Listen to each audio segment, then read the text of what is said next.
kami daripada Jabatan Jenayah Komersial Bukit Aman. Pejabat PDRM ni lebih efisien dengan teknologi Arvia. AI Smart Bot membantu kami untuk briefing, pembentangan dan perbincangan kes. Dengan AI voice tracking dan meeting minute automatic. Late poster pula memaparkan notis, pengumuman dan info penting dengan paparan seamless dan terang. Kerja lebih lancar. Komunikasi lebih jelas. Saya dapat lihat. Arvia. Teknologi untuk pasukan yang sentiasa bersedia.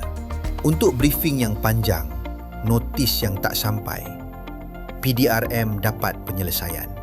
AI Smart Bot dengan screen sharing, voice tracking dan rekod minit mesyuarat secara auto. Late poster, paparan pengumuman dan info penting, terang dan jelas untuk semua pegawai lihat. Arvia membantu PDRM bekerja dengan lebih cekap.